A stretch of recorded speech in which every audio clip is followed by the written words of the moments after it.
Hello, everyone, and welcome to TOEFL Masterclass Advanced Strategies for High Scores.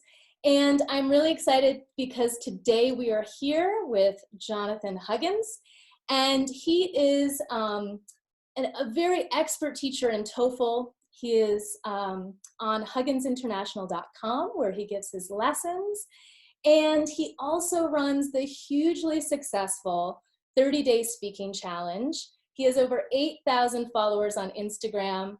Jonathan, we're really excited for your lesson, but before we hit your lesson, I just want to ask you a few questions about yourself and about TOEFL. First of all, how are you doing today? Oh, doing great, Kirsten. So thank you very much for organizing this. It's great to be talking with you and also talking with all of the people attending the masterclass. Yeah, we have some really great experts, so I'm really excited for this webinar. It might be the first time we ever join forces like this. So how did you get started working with international students? So I have been living abroad for about, I want to say 17, 18 years. So I started teaching English when I used to live in the US. I was working at a language school, and we did have some students from Taiwan, from Turkey, from South America. So that was my first opportunity to work with an international mix of students when I was in the US, and they were either working there, studying, and then I finished my university studies and I moved to France. So then it was a whole European mix of students, that not just people in France, but people who had also moved there and studied there. So that opened up a lot more things. And more recently, I've moved to Mexico. The audience has been much more local, but I started my website, and then that has just opened things up to teaching students from almost every continent, I would say, especially for the exam preparations. So how long have you been teaching the TOEFL, specifically TOEFL? So in Mexico, I had a lot of offline students at a couple different places, either private students, or there were at least a few students for a law firm that they wanted to study like master's and graduate work in the States. So they started to ask me for help with the exam. Initially, it was just the request of students to well, I'm an English teacher. Let's see, can you help me with the preparations? I would say that must have gotten started about 8 years ago, offline, and then more and more online when I got the website started about 5 years ago. Awesome. And what do you enjoy most about teaching the TOEFL? A lot of people, for test preparation, at least in my experience, I never imagined myself teaching for a test, because who wants, teaching for a test? But there are really fun aspects to it. I'm just wondering, what do you find fun about teaching TOEFL? What do you enjoy most about it? I really like the speaking section, in realizing that the ability to deliver your message, improve your accent, pronunciation. It's not just the words on the page, that there are a lot of kind of emotional or feelings or things that can be brought to that with the voice. So seeing students kind of go through that transformation with using their voice, it's a skill that's not just for the exam, but fortunately the exam does it rewards students who are able to unlock that, especially for students who need to get these kind of 26 and above. And you had mentioned the speaking challenge, the 30-day speaking challenge that I organized. And I would say this experience of teaching the speaking section and also my interest in studying foreign languages, because I study about 5 or 6 of them. So I try to bring those two together with this speaking section where students needed to record themselves, get used to hearing that, getting used to paying attention to how they sound and not just what they say, and bring that together with applying these recordings or these topics to any target language.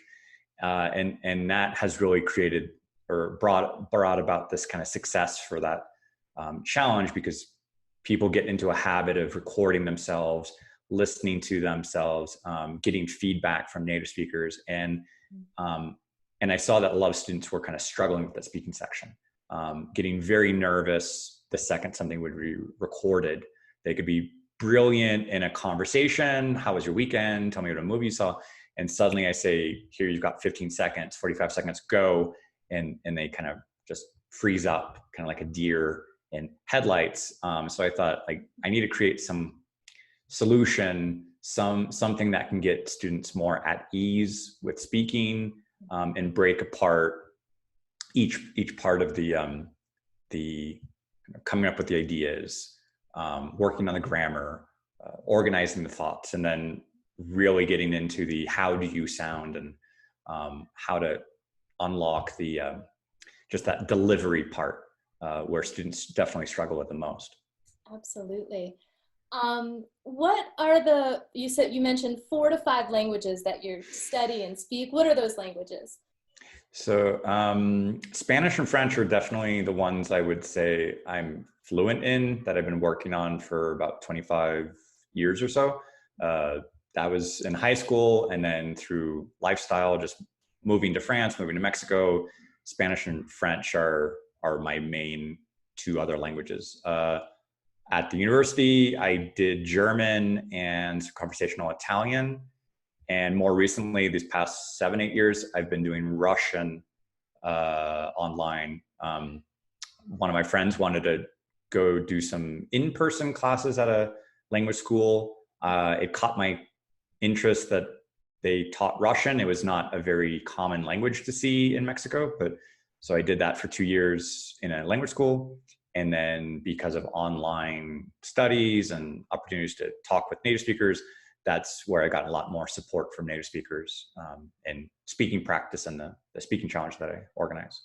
Yeah, that's amazing. I think that, your love of learning languages is such a gift, and you as a learner yourself, like knowing what that student is experiencing and going through while they're struggling in a second language or third or fourth, it just really gives you you're really tuned in to what the student is needing and going through. So that's amazing.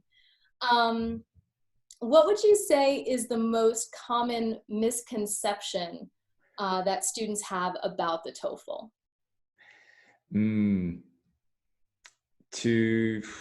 I think this possibility to wing it, to like, it's tricky because there's so much information that's out there. And so sometimes getting access to too much information or not enough, and not knowing what information is kind of still valid or still useful. So it's kind of making sense and filtering a lot of what is up to date, what strategies are effective. So some students will approach me with 1 week to prepare or 2 weeks to prepare. So they're looking a little bit for like a crash course. So I can really just get in about 1 hour per section, and just kind of send them on their way and wish them the best. But in reality, I would encourage them to take this like a month or 2 at least to calmly go through the process, and not do a crash course in 1 week, 2 weeks. So the amount of information that is out there, it can be overwhelming. So it takes a little bit of time to get familiar with the exam and realize that this might not be exactly how you can speak English in general, but it's just a snapshot of how you speak on one given day. So it's more about how well you perform for the exam and not so much of how well you use English overall. Absolutely. What a huge distinction, because so many students think that it's about how much English they know. Well, if I just know these vocabulary words, or, I'm already fluently speaking, but the test is just a totally different experience, and it's a performance. Mm-hmm. And you have to really know how to navigate that test for that day. So that's a really excellent point. Um, I was wondering if you could share maybe something a little personal, something maybe that students don't really know about you, a hobby and interest, something non-TOEFL related. Mm-hmm. I also really like writing. When I was little, I wanted to be a writer when I was going to grow up. That seems to have evolved into, well, now it's kind of reviewing essays, giving students tips on writing technique and the grammar as well. But I do enjoy kind of just kind of fiction or short story writing.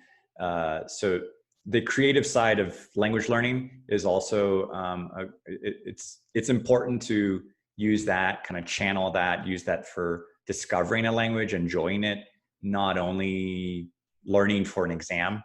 So that's something I try to share with students as well. In the exam setting, it's a little not so easy to tell, like, oh, well, be creative with the language learning as well. But keep in mind that, like, you want to enjoy the language that you're learning, and not only so you can get a score. It's easy to burn out. So it's really important to develop some hobbies and interests that go along with that. Perfect. And so what is it that you're offering right now that students can go and get help from you if they need it? What are your offerings? What's going on for you? I'm currently organizing several workshops for the speaking section, the writing section. Those are delivered by email.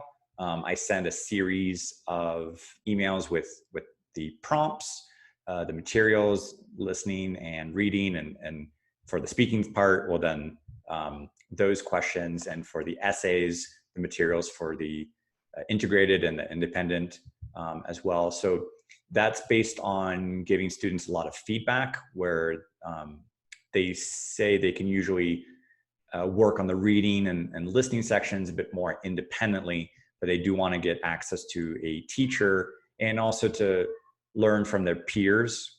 So we do collect the speaking responses, we do collect the essays, so students can kind of compare and see how they're writing, how it stands compared to their peers, and look at some best practices, see some strategies that they can adopt among those collection, the archive of speaking responses and essays.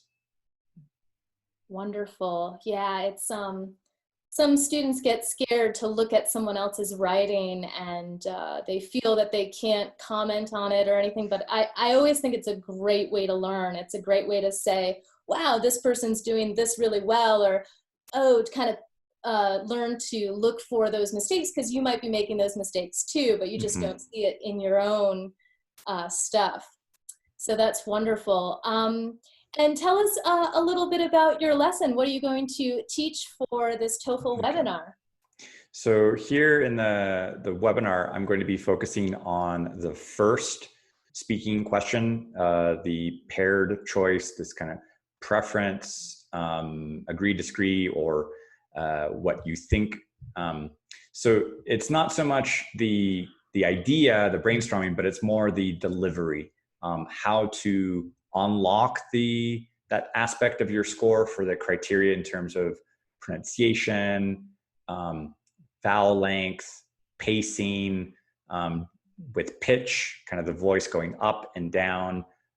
So those are a lot of things that I have seen with students from around the world based on their native languages and the influence of those languages, how it affects their delivery in English, and how to break through that like 23 ceiling, where especially students in the pharmacy, licensing, any of those kind of medical professions where they do need to get that 26.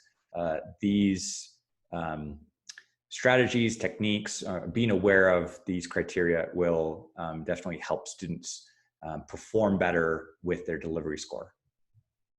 Wonderful. Well, we are looking forward to your lesson. It's coming up next. Thank you so much, Jonathan, for being part of this webinar. Thank you.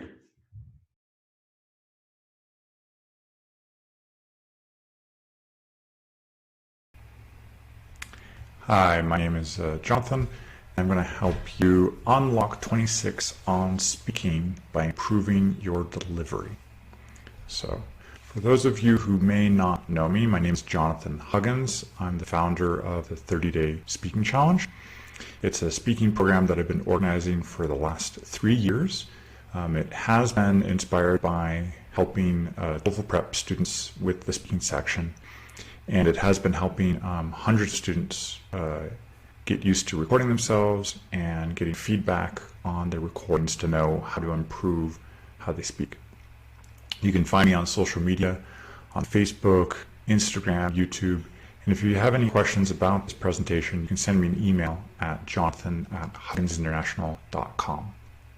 So, as an overview of the speaking section, we have 4 questions as of August 2019. The first question is an independent question. It's a paired choice, something like a preference or agree, disagree, or a which do you think is better kind of question. You'll see it on the screen. You'll also hear a narrator deliver the question. The other 3 questions are called integrated questions. There is a combination of either some reading or listening before speaking. You'll have some text on the screen for questions 2 and 3 for 45-50 seconds. And you'll listen to either a conversation or a lecture. Then you'll have 30 seconds to look through your notes and 60 seconds to speak. The last question, the integrated lecture, there's no reading material, just an audio lecture to listen to.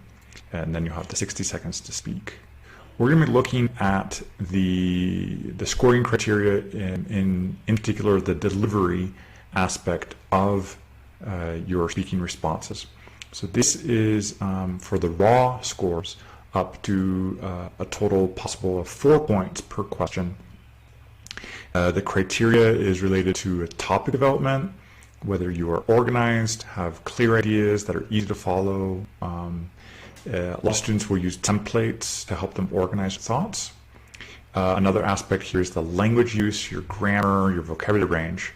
And more specifically, we're going to look at the delivery part, which is related to, is your speech clear? Is it understandable? There might be some minor difficulties, as long as those don't affect the understanding, the intelligibility of your message.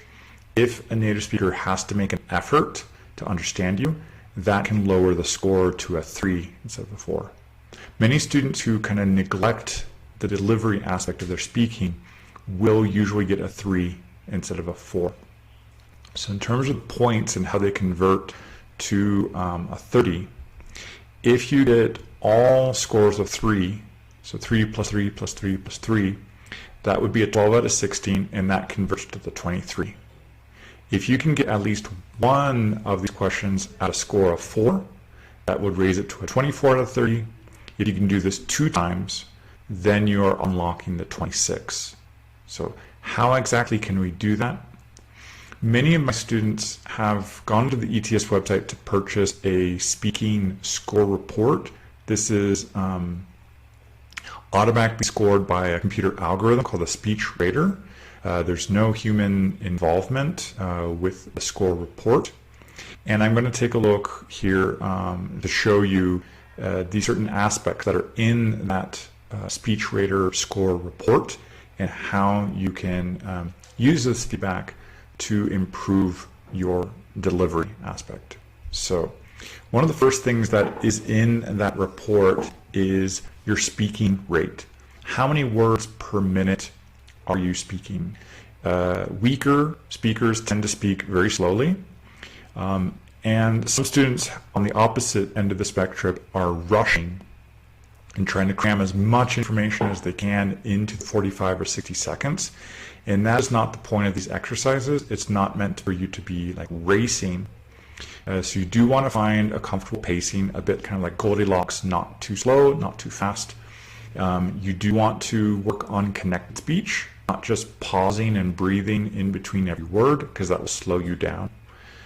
So another aspect here is the sustained speech. This is, can you speak during the entire 45, 60 seconds without too many big pauses? Also without using too many and or filler words, as those can become distraction. I would recommend that you take a look at this article from Lifehack about how to eliminate disfluencies. These are those little words, the and and this is very important for public speakers, podcasters, that even native speakers have to work on these things to improve how well they sound in a recording. Another aspect here is working on thought chunking. This will help you kind of speak in a longer group of words, and when you divide that, those are some areas where you could pause appropriately. So these YouTube videos you can look for if you do a search for thought chunking. I highly recommend the first one. That's one that I recommend a lot of students to work on to see, as you can see in the picture there, the words are somewhat underlined, or there are certain annotations to help speakers separating their words. So pay attention to what native speakers are doing for when they can pause, and what is an appropriate place to breathe. So this is going into the pause frequency, is where can you pause? If it's in the middle of a phrase, it might be distraction. If you're at the end of a thought chunk, think of this like a speed bump, then that's appropriate. And native speakers do separate their words this way. So one article I recommend is this one from ThoughtCo, which is about content and function words. Content words are the important information in your message, like the nouns, verbs, adjectives, and adverbs. And these are usually one content word per thought group. And we usually slow down when we reach a content word at like a speed bump in a sentence.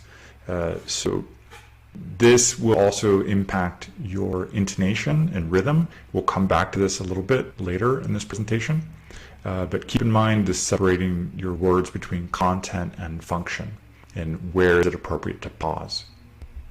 Repetitions, this can also affect the speaking, and I see this as resulting from stress, anxiety, and nervousness. I would highly recommend you control your breathing, working on kind of mindset, have a positive attitude. And this TED Talk from Amy Cuddy has been very helpful for helping people with kind of their mindset, their body language, and helping reduce some of the stress hormones before they go into a situation like a job interview. So the speaking session, in those 10 minutes before you start this speaking section, try using like body language and poses to work on this, so you can reduce the anxiety and stress when you get started speaking. The pronunciation in terms of vowel sound and vowel length, it's very important, especially for students who are using their TOEFL scores for anything related to like pharmacy, acupuncture, dentistry, nursing, physical therapy, any of those medical professions that require a license and a 26 on speaking. Pronunciation is very important because it could become a liability if somebody is not understandable. So pay attention to your vowel sounds. I would take a look, for example, this Wikipedia article about the vowel diagram, understand how these sounds are produced, where they are in the mouth, work on minimal pairs of words. Minimal pairs are usually words that are separated by just one small change in a vowel sound, like pin, pen, pan. Work with a mirror so you can see what your tongue is doing. There are some very useful vocabulary pronunciation websites and YouTube channels so you can hear and see what's going on with the pronunciation. Also keep in mind vowel length. This means that certain vowels are longer, and especially when they are in a stressed syllable. And vowels are also lengthened before voice consonants. Voice consonants are the ones that are produced with a vibration in the throat. If any of these terms like vowel sounds and voice consonants, unvoiced consonants, if any of those words are confusing, you might want to take a look at learning a basic introduction to phonetics. You're not expected to become an expert at all in phonetics, but understanding how these sounds are produced can make you a better informed speaker, and to give you a little bit more control over your speaking and making sure that a native speaker can understand you clearly. Lastly, record yourself. And as you can see this image below here, that if you can get a visualization of what you're doing with your speech, this can show you if you're making a correct length of sound compared to if you have a recording from a native speaker, and you can kind of compare and contrast how your recording sounds compared to this native speaker. So the computer algorithm can certainly measure this in terms of timing, and a native speaker, the examiner, can also hear these too. So you don't want to clip these vowel sounds, and make sure that you are exaggerating them, make sure they're abundantly clear when you're speaking. With rhythm and intonation patterns, just going back to that article about the content and function words, you do want to pay attention to content words, these nouns, verbs, adjectives, adverbs, being a little bit louder, longer, slower, with a higher pitch and a clearer pronunciation. And by contrast, function words will be softer, shorter, faster, and with a lower pitch and less clear pronunciation. So you definitely want to use your voice like a highlighter on top of words. This is an important aspect of the speaking, that intonation is a key feature in English. And if you're not using good intonation patterns, it will sound a bit robotic. It will possibly be confusing for a native speaker who is listening for those details. So try to use shadow and imitation techniques whenever you listen to like podcasts, movies, TV shows, the radio, YouTube videos. Pause and repeat as much as you can to copy those patterns. You may also wish to keep your mouth closed first when you copy that. Get those patterns in place and then add in the vowel sounds. The YouTube channel Rachel's English has some very, very good imitation exercise playlist in which you listen to a couple phrases multiple times, and then you have an opportunity to repeat those. So I would highly recommend you check that one out for working on intonation patterns. And in terms of your vocabulary depth, this is the range of words you're using, and if they are beyond a core like 3,000 word vocabulary that a fourth grader or a 10-year-old would have. So you want to make a conscious effort to use words that are a little less common. This demonstrates kind of the vocabulary the high school student or university student would have in the academic range.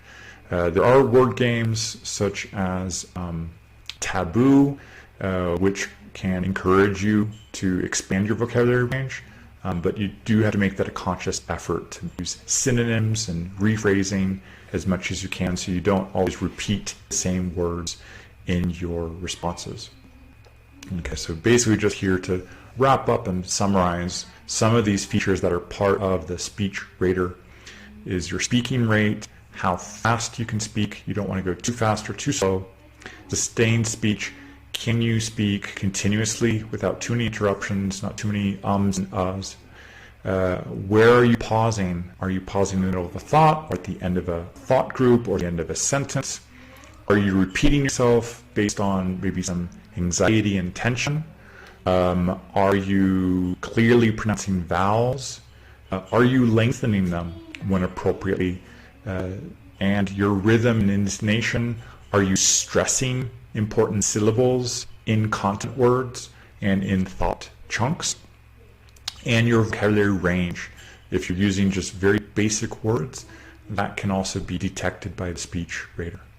So lastly here, I would highly recommend that you check out the 30-day speaking challenge that I have been organizing for over 3 years. It has helped hundreds and hundreds of language learners from around the world, and especially it has been helping my TOEFL prep students who want to work on recording themselves and getting feedback.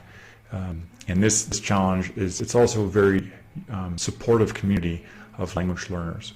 So find ways to record yourself, get feedback on your speaking, so you can finally unlock the 26 and move on to the rest of your goals with your TOEFL exam results.